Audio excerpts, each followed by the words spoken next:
Harper Audio presents 4th of July Creek, a novel by Smith Henderson, performed by MacLeod Andrews and Jenna Lamia. If I knew for a certainty that a man was coming to my house with the conscious design of doing me good, I should run for my life. Henry David Thoreau. Chapter 1. The cop flicked his cigarette to the dirt and gravel road in front of the house, and touched back his hat over his hairline as the social worker drove up in a dusty Toyota Corolla. Through the dirty window he spotted some blonde hair fallen, and he hiked in his gut, hoping that the woman in there would be something to have a look at. Which is to say, he did not expect what got out. A guy in his late 20s, maybe 30, pulling on a denim coat against the cold morning air blowing down the mountain, ducking back into the car for a moment, re-emerging with paperwork. His brown corduroy pants faded out over his skinny ass, the knees, too. He pulled that long hair behind his ears with his free hand and sauntered over. "Name's Pete," the social worker said, tucking the clipboard and manila folder under his arm, shaking the cop's hand. "We're usually women," he added, smiling with an openness that put the cop at ill ease. The cop just replied with his own name, Eugene. Took back his hand and coughed into his fist. The social worker pointed at the cop's badge with his chin, a 7-pointed nickel star with Montana chased inside it. Mountains on the left, plains on the right, a sun, a river. "Look at mine," Pete said, pulling out a flimsy laminate from his wallet. "I keep telling them I need a badge that don't look like it came out of a damn cereal box." The cop didn't have a ready opinion about that.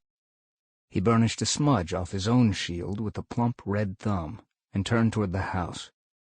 It abutted a steep hill and was poorly maintained, if at all.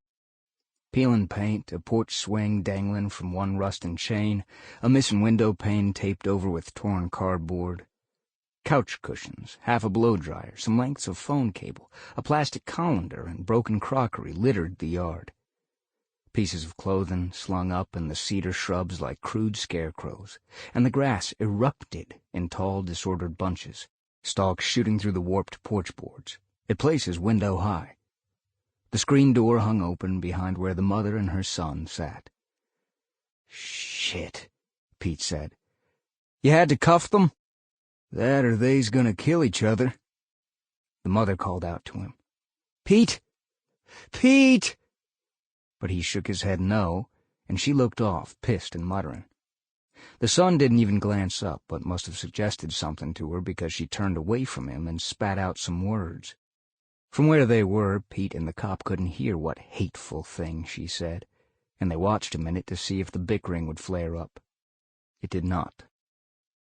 Pete affixed the open folder to the clipboard, clicked his pen, and started his incident report. The cop let out his pony keg belly a little.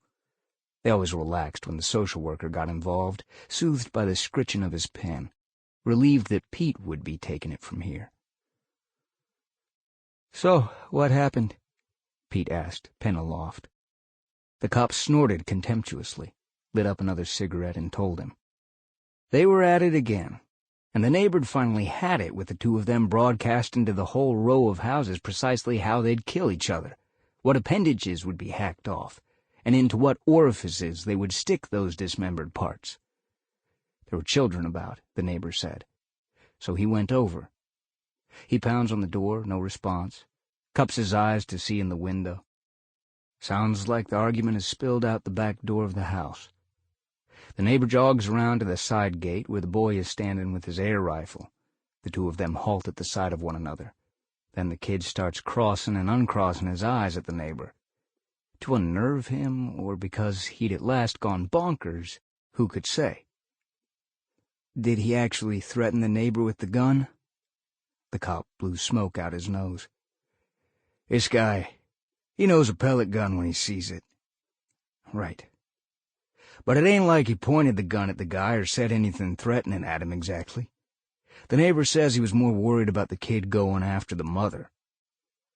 Pete nodded and wrote some more. So then what?"